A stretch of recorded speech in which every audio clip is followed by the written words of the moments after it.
ক্ষেত্র বিশেষ বিদ্যুতের বিকল্প হিসেবে সোলার অনেক কার্যকরী। তাছাড়াও যারা বিভিন্ন জায়গায় ঘোরাঘুরি পছন্দ করেন তাদের জন্য সোলার পাওয়ার ব্যাংক বেশ উপকারী একটি ডিভাইস হতে পারে। আমরা এই ভিডিওতে এই ধরনের চমৎকার একটি সোলার পাওয়ার ব্যাংক তৈরি করা শিখব। সম্পূর্ণ সোলার পাওয়ার ব্যাংকটি নিজের হাতে তৈরি করেছি, তাই আশা করছি ভিডিওটি শেষ পর্যন্ত দেখলে আপনারাও ঘরে বসে এই ধরনের একটি সোলার পাওয়ার ব্যাংক তৈরি করতে পারবেন। ভিডিও শুরু করার পূর্বে আপনাদের লাইক দেওয়ার যে মাইল ফলকটা থাকে সেটা পূরণ করে দেওয়ার অনুরোধ থাকবে। বরাবরের মতন 100টি লাইক এই ভিডিওতে খুব দ্রুত ইনশাল্লাহ পূরণ করে দিবেন। আমি জানি সবসময় আপনারা আমার চাওয়ার চাইতেও অনেক বেশি প্রদান করছেন এবং অনেক বেশি ভালোবাসা দিচ্ছেন, তার জন্য আপনাদের জন্য অসংখ্য ধন্যবাদ। তো আপনাদের এই ভালোবাসা না থাকলে হয়তো এই যে স্পৃহাটা আমার কাজের দ্রুত আপনাদের জন্য ভিডিও নিয়ে আসা, এই জিনিসটা আসলে থাকতো না। তো আপনাদের অসংখ্য ধন্যবাদ। সো আপনারা বরাবরের মতোই আমার পাশে থাকবেন এবং সাপোর্ট করবেন। সোলার পাওয়ার ব্যাংকের কেস স্টোরিতে এই ধরনের পিভিসি শীট ব্যবহার করব। আপনারা অনেকেই প্রশ্ন করেন এই ধরনের শীট কোথায় পাওয়া যায়। সাধারণত এই শীটগুলো বানাতে এই ধরনের পিভিসি পাইপ আমি ব্যবহার করে থাকি। স্যানিটারি বা হার্ডওয়্যারের দোকানে গেলে এই ধরনের পাইপ অনায়াসে পেয়ে যাবেন। যত ফিট দরকার সে অনুযায়ী আপনারা মেপে কিনে নিয়ে আসতে পারবেন। এই পাইপটি হচ্ছে 4 ইঞ্চির একটি পাইপ। তো পাইপগুলো মাঝামাঝি কেটে গ্যাসের চুলার উপর যদি হালকা আঁচে আপনি ধরেন তাহলে দেখবেন পাইপগুলো একদম সোজা হয়ে যাবে। এরপর মাপ নিয়ে দাগ দিয়ে নেবেন। প্রথমে আপনি কতটুকু মাপে আসলে কাট করতে চাচ্ছেন আপনারা দেখতেই পাচ্ছেন।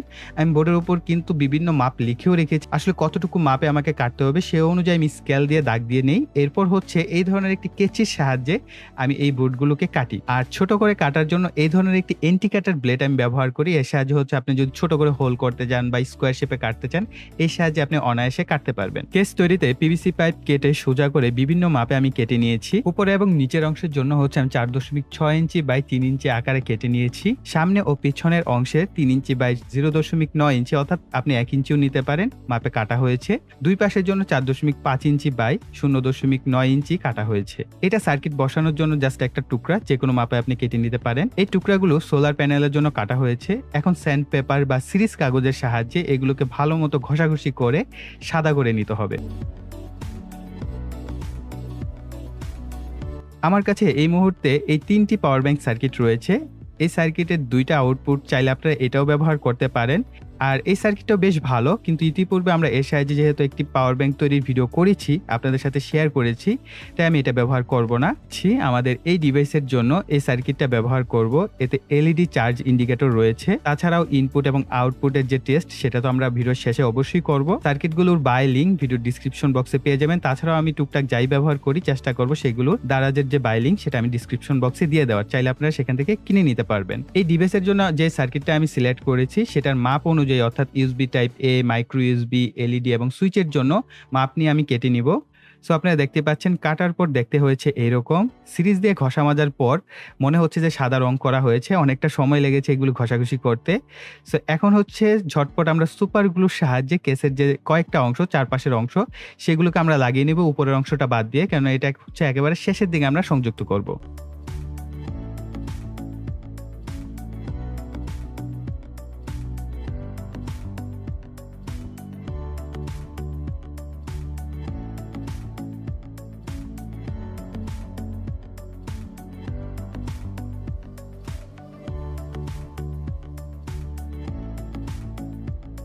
এটি একটি অন অফ সুইচ। সো দেখতে পাচ্ছেন সাদা রঙের এবং আমার খুব পছন্দ হয়েছে, যেহেতু আমাদের কেসটি আমি সাদাই রাখতে চাচ্ছি, এর সাথে বেশ মানিয়ে যাবে। এই সুইচটির 2টা যে ল্যাগ আছে বা টার্মিনাল আছে এই 2টাকে আমরা হচ্ছে বাঁকা করে আমরা এক পাশে 2টা অংশ কেটে নিয়েছি। আমরা এর মধ্যে হচ্ছে এটাকে সুন্দর মতো সেট করতে পারবো। মূলত আমাদের এই সুইচটির কাজ হচ্ছে সোলার প্যানেল থেকে যে পাওয়ারটা আসবে সেটাকে অন অফ করার জন্য।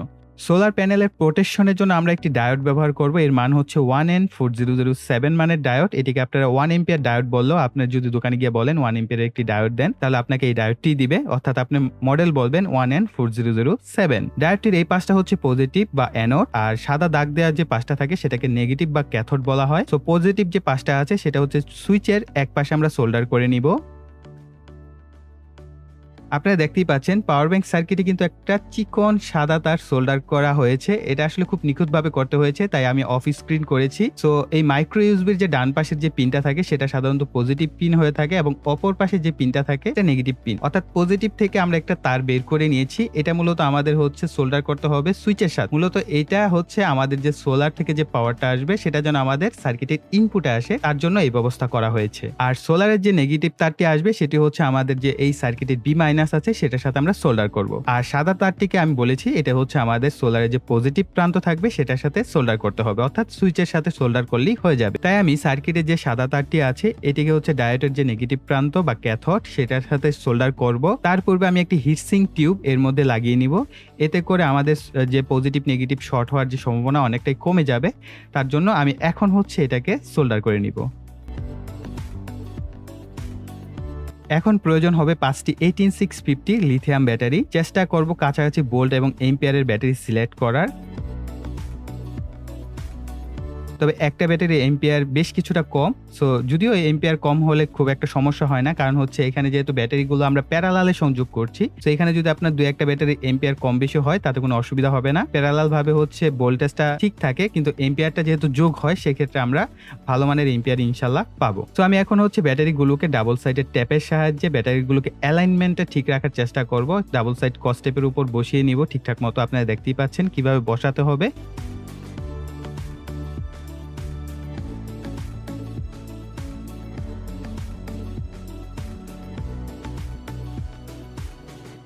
এখন সবগুলো ব্যাটারির পজিটিভ এবং নেগেটিভ গুলোকে সোল্ডার করে নিব।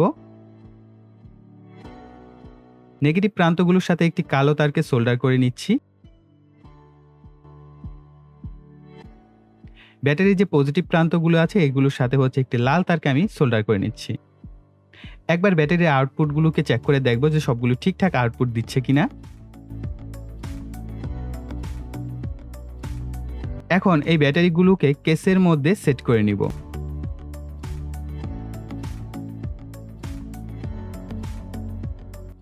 ব্যাটারির যে পজিটিভ বা লাল তারটি আছে সেটি হচ্ছে সার্কিটের যে বি প্লাস আছে এটার সাথে সোল্ডার করব। আর নেগেটিভ বা কালো তারটিকে হচ্ছে সার্কিটের যে বি মাইনাস আছে সেটার সাথে সোল্ডার করে নিব। আমার কাছে বেশ কিছু সোলার প্যানেল দেখতে পাচ্ছেন, এগুলো দিয়ে আমরা হচ্ছে পরবর্তীতে বিভিন্ন প্রজেক্ট করব, এই জন্য কিনেছিলাম। তবে এই ছোট সোলার প্যানেলগুলো আমাদের এই কাজের জন্য উপযোগী না, আর এটা মোটামুটি কার্যকরী বা কাজের জন্য চলে আমাদের যে ব্যাটারি আছে সেগুলোর জন্য। তবে এটার মাপটা একটু বড়।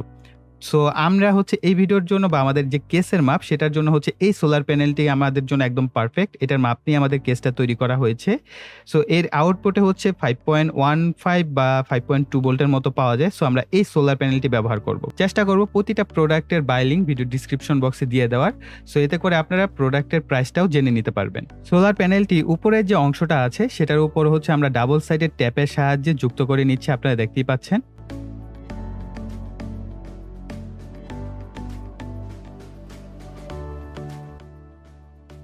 সোলার প্যানেলের যে নেগেটিভ প্রান্ত সেটা সার্কিটে বি মাইনাসের সাথে সোল্ডার করে নিব। সোলার প্যানেলের যে পজিটিভ প্রান্ত বা লাল তারটি আছে এটাকে হচ্ছে আমরা সুইচের সাথে, অর্থাৎ সুইচের যে অবশিষ্ট যে প্রান্তটা আছে সেটার সাথে সোল্ডার করে ফেলবো। আর আমাদের যে কেসটা আছে এটার সাথে যেন আমাদের সার্কিটটা শক্তভাবে লেগে থাকে তার জন্য আমি গ্লু গান ব্যবহার করে, অর্থাৎ গ্লুর সাহায্যে শক্তভাবে লাগিয়ে নিচ্ছি। সার্কিটের উপর অংশটি লাগানোর পূর্বে সার্কিটটাকে একবার ভালো করে চেক করে দেখবেন যে আসলে ইনপুট আউটপুট ঠিকঠাক মতো দিচ্ছে কিনা। এরপর উপরের যে অংশটা আছে এটাকে আমরা সুপার গ্লু দিয়ে লাগিয়ে নিচ্ছি।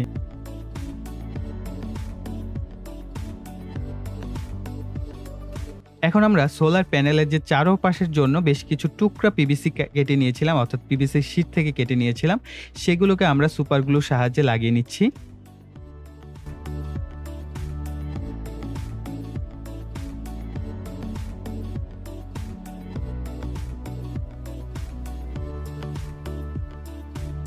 সো ফাইনালি আমাদের সোলার পাওয়ার ব্যাংকটি দেখতে হয়েছে এরকম।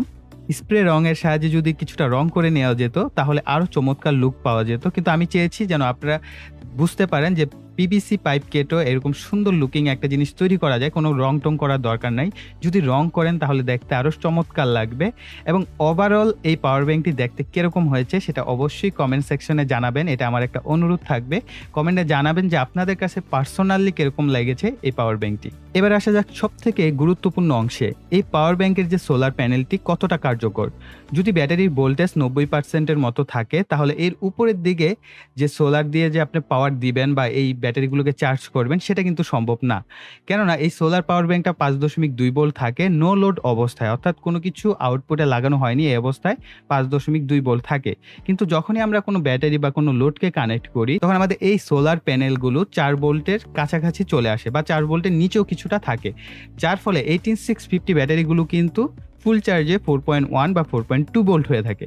এই জন্য আমাদের সোলার সেই ক্ষেত্রে কোনো কাজই করতে পারে না। যদি আপনার পাওয়ার ব্যাংকে একেবারেই চার্জ না থাকে, ধরেন 5% বা 10% চার্জ আছে, সেখান থেকে আপনি চাইলে 85 থেকে 90% পর্যন্ত কিন্তু সোলার প্যানেল ব্যবহার করে চার্জ তুলতে পারবেন, যা কিন্তু আমাদের প্রয়োজনের সময় যথেষ্ট বলে আমি মনে করি। একেবারে ফুল চার্জ না হলেও কিন্তু, যেহেতু আমরা 5টা ব্যাটারি ব্যবহার করেছি, যদি 2 এম্পিয়ার করে ধরি তাহলে কিন্তু 10 এম্পিয়ার, যদি কিছুটা কমও ধরি তাহলে কিন্তু আমরা 9 এম্পিয়ার পাচ্ছি। সেক্ষেত্রে যদি আমাদের এই পাওয়ার ব্যাংকটি 8 এম্পিয়ার বা 5 এম্পিয়ার বা 6 এম্পিয়ারও চার্জ থাকে, তাহলে কিন্তু আমরা মোটামুটি আমাদের যে মোবাইল থাকে সেই মোবাইলটাকে একবার ফুল চার্জ করে নিতে পারবো। কিন্তু এই সোলার প্যানেলগুলোর একটা বড় সমস্যা হচ্ছে, সূর্যের যদি প্রপার আলো না আসে তাহলে কিন্তু এর আউটপুটে প্রপার 5 ভোল্টও পাওয়া যায় না, যার ফলে কিন্তু আমরা এর কাছ থেকে আসলে আমাদের এই পাওয়ার ব্যাংকের জন্য কার্যোপযোগী যে আউটপুটটা দরকার সেটা কিন্তু আমরা পাচ্ছি না। সো এর জন্য অবশ্যই আপনাকে প্রপার সূর্যের আলো লাগবে, অর্থাৎ দিনের আলো থাকলেই যে আসলে এটা চার্জ হতে শুরু করবে তা কিন্তু না। হ্যাঁ, দিনের আলোতে আপনি 3 ভোল্টের উপরে পাবেন, কিন্তু সেই 3 ভোল্ট দিয়ে কিন্তু আমাদের পাওয়ার ব্যাংক অ্যাক্টিভেট হবে না, কেননা আমাদের পাওয়ার ব্যাংকের জন্য মিনিমাম 3.5 ভোল্ট থেকে 4 ভোল্টের উপরে যেতে হবে যদি আমরা এই ব্যাটারিগুলোকে চার্জ করতে চাই। সো এইটা একটা বড় প্রবলেম আমার কাছে মনে হয়েছে। যদি সোলার পাওয়ার ব্যাংকগুলো দিয়ে আমরা মোটামুটি দিনের আলোতে আমাদের এই পাওয়ার ব্যাংকগুলোকে চার্জ করতে পারতাম তাহলে মনে হয় আরও বেটার হতো। সো এইখানেও বেশ কিছু ব্যাপার আছে। সোলার প্যানেল কিন্তু বিভিন্ন টাইপের হয়ে থাকে, হয়তো বা আমার কাছে যে টাইপটা আছে এটার অ্যাক্টিভিটিস এরকম। তো এই সোলার প্যানেলগুলো নিয়ে ইনশাল্লাহ আমরা সামনে আরও বেশ কিছু এক্সপেরিমেন্ট করব, তখন এটার উপর আসলে আমার অভিজ্ঞতা আরও হবে, তখন আরও কিছু ইনফরমেশন আপনাদেরকে দিতে পারবো।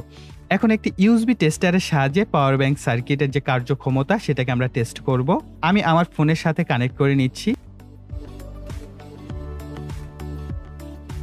আপনারা দেখতেই পাচ্ছেন 1.3 এম্পিয়ার রেটে হচ্ছে সর্বোচ্চ চার্জ হচ্ছে পাচ্ছি, অর্থাৎ এই সার্কিটের আউটপুট। আই থিঙ্ক আমি আমার মোবাইলটা মোটামুটি ফুল চার্জের কাছাকাছি, অর্থাৎ 80% চার্জ আছে।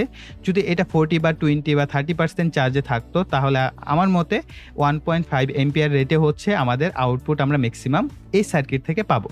এখন আমরা এটার ইনপুট সেকশন চেক করব। ইনপুট সেকশন চেক করার জন্য আমি স্যামসাং এর 2টা অ্যাডাপ্টার ব্যবহার করব। সাদাটা হচ্ছে 2 এম্পিয়ার রেটে হচ্ছে এর সর্বোচ্চ আউটপুট, এবং কালো যেটা সেটা হচ্ছে আমার ফোনের চার্জার। এটা মোটামুটি ফাস্ট চার্জিং আছে, 15 ওয়াটের একটি চার্জার।